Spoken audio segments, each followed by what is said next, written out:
Imagine for a moment that you are 80 years old. You are sitting on a wooden porch in a rocking chair, looking out at a quiet garden. The sun is setting, painting the sky in shades of soft orange and purple.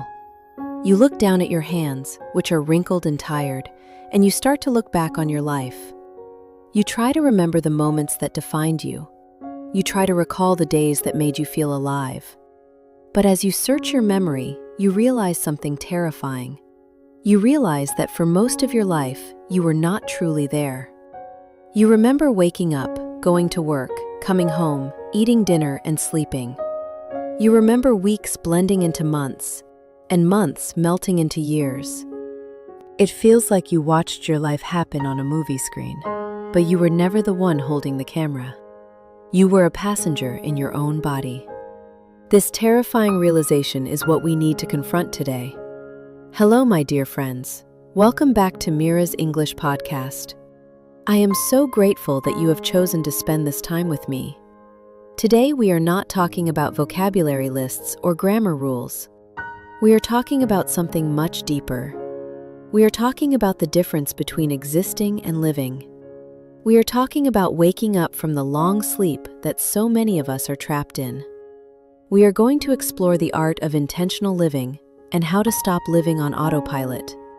Let me ask you a question. Have you ever driven your car home from work, parked in your driveway, and suddenly realized you do not remember the drive at all? You do not remember the traffic lights, the turns you took, or the songs on the radio. Your body knew what to do, but your mind was somewhere else entirely. Or perhaps you have sat down with a bag of potato chips to watch a movie, and 20 minutes later, you reach into the bag only to find nothing but crumbs. You ate the entire bag, but you cannot recall the taste of a single chip. This state of being is what psychologists call autopilot. It is a mode where our brain conserves energy by handing over repetitive tasks to our unconscious habits. On one hand, this is a brilliant survival mechanism. Imagine if you had to consciously think about every single muscle movement required to walk or to chew your food. You would be exhausted before breakfast. Our brains are designed to automate familiar tasks so that we can focus on new challenges. However, in our modern world, this survival mechanism has become a trap. We are no longer just walking or chewing on autopilot. We are scrolling through social media on autopilot. We are consuming negative news on autopilot. We are engaging in conversations with our loved ones on autopilot, nodding our heads while our minds drift away to our to-do lists. We are even making major life decisions on autopilot, choosing careers or relationships simply because they seem like the logical next step, not because we truly want them. When we live in this state, we surrender our agency. We give up the power to choose. We become reaction machines.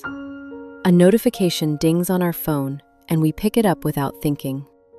Someone says something slightly critical, and we get defensive without pausing to understand why. We feel bored, so we open the refrigerator door, even though we are not hungry. We are constantly reacting to stimuli instead of acting from intention. The danger of this lifestyle is not that it is painful. In fact, autopilot is very comfortable. It is safe. It requires very little effort. The danger is that it is numb. When you numb yourself to the boredom and the pain, you also numb yourself to the joy and the beauty. You cannot selectively shut off your emotions. When you turn down the volume on the difficult parts of life, you also turn down the volume on the vibrant, magical parts of life. You end up living in a gray zone, a middle ground where nothing is terrible, but nothing is wonderful either. I want to share a concept that changed my perspective on this. There is a difference between a routine and a ritual. A routine is an action you do without thinking, like brushing your teeth while checking your email. A ritual is that same action, but performed with full presence and intention. When you turn a routine into a ritual, you are telling yourself that this moment matters. You are reclaiming your time. Intentional living is essentially the practice of turning your entire day into a series of small rituals. But before we can build this new way of living, we have to understand why we fight it. Why is it so hard to just sit still? Why do we feel this desperate need to distract ourselves the moment there is a pause in our day? If you are standing in line at the grocery store for just 2 minutes, notice how quickly your hand reaches for your phone. It is almost instant. Why are we so afraid of just standing there? The truth is that silence is confronting. When we stop distracting ourselves, when we stop the constant flow of information and entertainment, we are left alone with our own thoughts.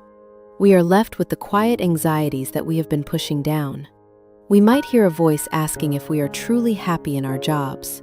We might feel the loneliness we have been trying to ignore. We might remember a dream we gave up on years ago. These feelings are uncomfortable, so, to avoid them, we switch autopilot back on. We flood our brains with dopamine from likes, comments, and fast-paced videos to drown out the quiet voice of our intuition. Escaping autopilot requires courage. It requires the courage to be bored. It requires the courage to feel uncomfortable emotions without immediately trying to fix them or distract yourself from them. It is about willing to sit in the driver's seat of your life, even when the road gets bumpy. So how do we do this? How do we wake up? We cannot simply decide to be present 24 hours a day. That is impossible. Our brains are not built for constant, intense focus. Trying to be mindful of every single breath you take is a recipe for exhaustion. Instead, we need a tool. We need a simple, sharp instrument that can cut through the fog of habit and bring us back to the moment. That tool is a single question. It is a question that you probably asked hundreds of times when you were a child, but stopped asking as you grew up. That question is, why? This sounds too simple to be effective, but let me explain how to use it. The goal is to perform what I call a why audit on your daily actions. You do not need to change your life overnight. You do not need to quit your job or move to a cabin in the woods. You just need to start pausing before you act and asking yourself why you are about to do what you are about to do. Let's start with something we all struggle with, which is consumption. I am talking about what we consume with our eyes and ears. The next time you find yourself unlocking your phone, freeze for 1 second. Just 1 second. And ask yourself, why am I opening this app right now? Be honest with your answer. Is it because you need to send a specific message? Is it because you are looking for a specific piece of information? Or is it because you felt a tiny moment of boredom? Is it because you are feeling anxious and you want a distraction? Is it because you are procrastinating on a difficult task? There is no right or wrong answer here. You are not judging yourself. You are just observing. If the answer is that you are just bored, that is fine. But acknowledge it. Say to yourself, I am opening this app because I am bored and I want a hit of dopamine. By stating the intention, you take back control. You are no longer a zombie following a habit loop. You are a conscious being making a choice. You might still choose to open the app, but now it is a decision, not a reflex. Over time, this small pause creates a space between the stimulus and your response. In that space, freedom lives. In that space, you might decide that actually you do not want to scroll. You might decide to just take a deep breath instead. You might look out the window. You have broken the chain of autopilot. Now, let's apply this to another major part of our lives, which is food and nutrition. We often eat not because our bodies need fuel, but because our minds need comfort. We eat to celebrate. We eat to mourn. We eat to socialize. And we eat to pass the time. The next time you reach for a snack or go for a second helping at dinner, ask yourself, why? Am I physically hungry? Is my stomach actually growling? Or am I emotionally hungry? Am I stressed about work? Am I feeling lonely? Sometimes we try to solve an emotional problem with a physical solution, and it never works. No amount of chocolate can solve loneliness. No amount of coffee can fix a lack of sleep. When you ask why, you give yourself the chance to address the real need. Maybe instead of the snack, you need to call a friend. Maybe you need a 5-minute nap. Maybe you just need to step outside and get some fresh air. This practice of questioning allows you to treat your body with respect rather than treating it like a garbage disposal for your emotions. It is a form of deep self-care. It says, I love myself enough to listen to what I really need. we can take this even deeper into our social interactions. How many times have you said yes to an invitation when every bone in your body wanted to say no?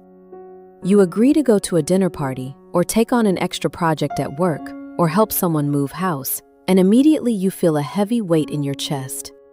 You do it because it is polite. You do it because you do not want to disappoint anyone. You do it because it is what a nice person is supposed to do. But living on autopilot often means living according to other people's expectations.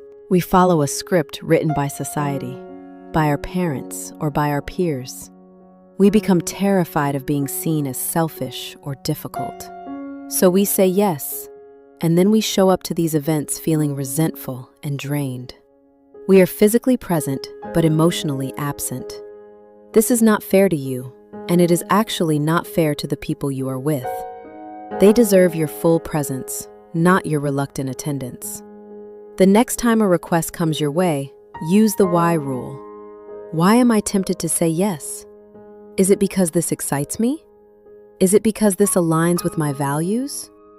Or is it because I am afraid they will not like me if I say no? Is it because I feel guilty? When you start living intentionally, you realize that saying no is not an act of rejection. It is an act of protection. You are protecting your energy so that when you do say yes, you can show up completely. You can bring your full joy and attention to the things that truly matter. A life filled with intentional exclusions is far richer than a life filled with accidental inclusions. I want you to understand that this process of waking up is not always easy. When you start asking why, you might find answers that surprise you. You might realize that you are watching television every night because you are avoiding talking to your partner. You might realize you are working late hours not because you are dedicated, but because you do not know who you are without your job title. These truths can be sharp, they can sting. But this sting is the feeling of coming back to life. It is the feeling of blood returning to a limb that has been asleep. It is uncomfortable at first, but it is necessary if you want to move. We are going to go even deeper into this. I want to share a visualization exercise with you that can help reset your internal compass. But before we do that, I want to talk about the physical environment we live in. Our surroundings play a massive role in whether we stay awake or fall back asleep. Look around the room you are in right now. Everything in your space is fighting for your attention. Clutter is not just physical stuff on the floor. Clutter is unfinished decisions. Every item in your home that does not have a place or does not bring you joy is a subconscious drain on your energy. It is a visual reminder of something you haven't dealt with yet. Living intentionally means curating your environment to support the life you want to live. It means removing the friction that stops you from good habits and increasing the friction for bad habits. If you want to stop watching so much TV, take the batteries out of the remote control. Put the remote in a drawer in another room. It sounds silly, but that 20 seconds of extra effort is enough to break the autopilot loop. It gives you enough time to ask why. If you want to read more, do not just say I should read more. Put a book on your pillow every morning when you make your bed. So at night, before you can go to sleep, you have to physically move the book. That is a prompt. That is an invitation to make a different choice. You are the architect of your life, but for too long, you have been letting the building contract itself. You have been letting the wind and the rain and the random passing strangers decide what your house looks like. It is time to pick up the pen. It is time to look at the blueprints. Now I want to guide you through a mental practice that brings all of this together. This is something you can do whenever you feel yourself drifting back into the gray zone of zombie mode. It is a way to reconnect with your vision. I want you to close your eyes if it is safe to do so. Take a deep breath in through your nose, hold it for a moment, and exhale slowly through your mouth.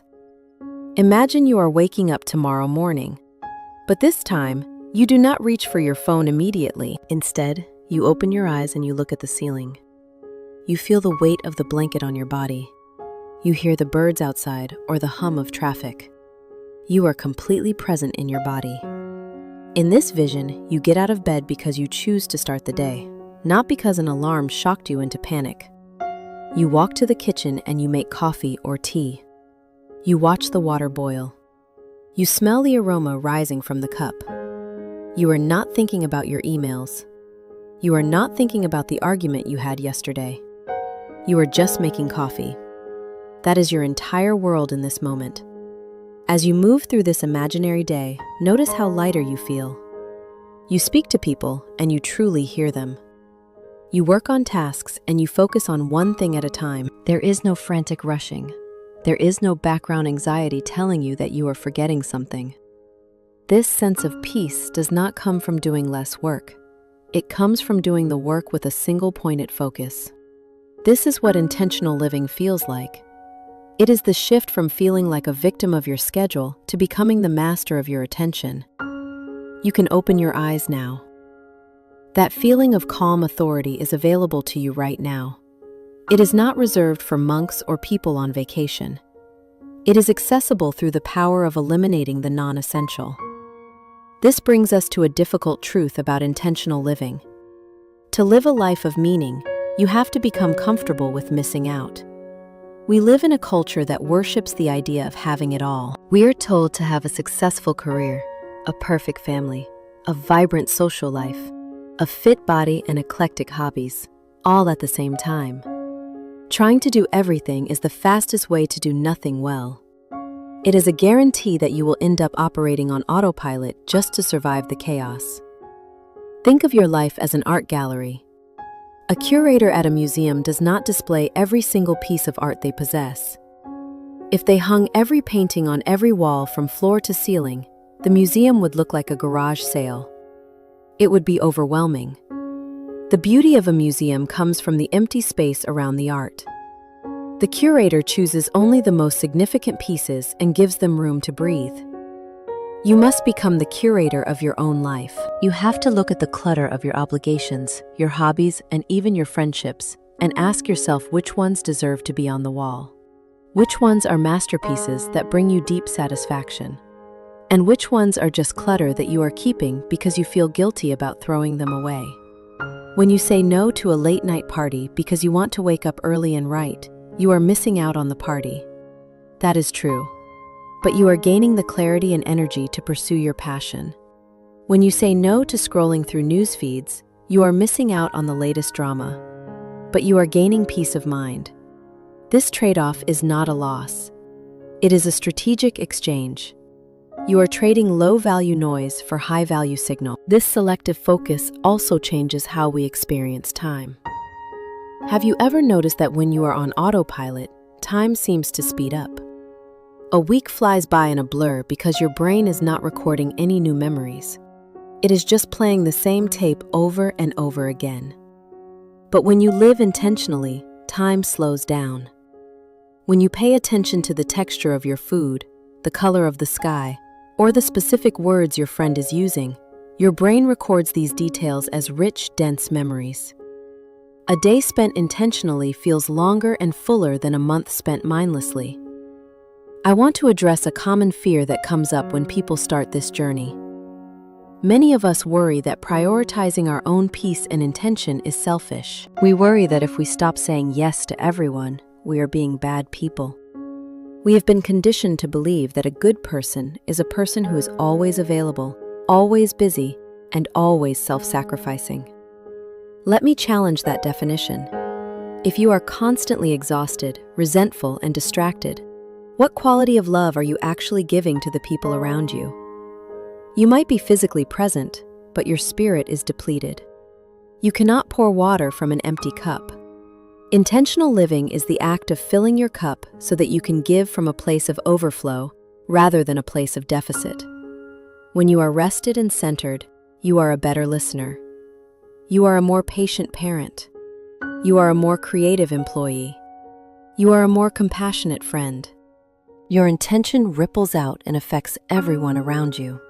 By reclaiming your own life, you inadvertently give other people permission to reclaim theirs. You become a lighthouse of calm in a chaotic world. So, where do we go from here? The path away from autopilot is not a straight line.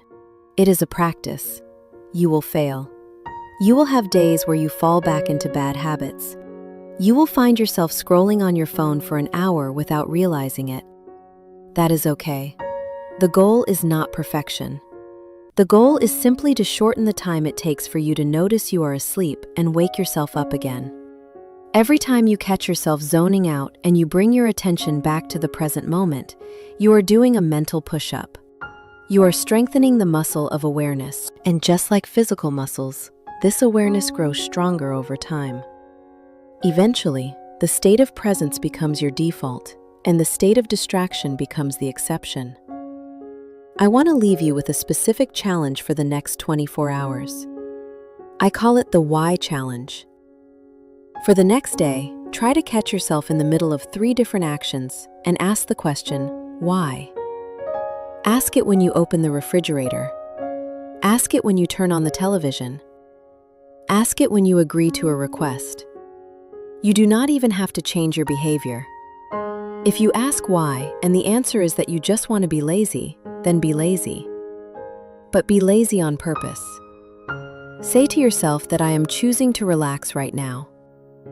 The simple act of acknowledging your choice changes the chemistry of your brain. It turns a passive habit into an active decision. I would love to hear how this experiment goes for you. Please leave a comment down below and tell me one thing you discovered about your own habits. Did you find a routine that you want to turn into a ritual?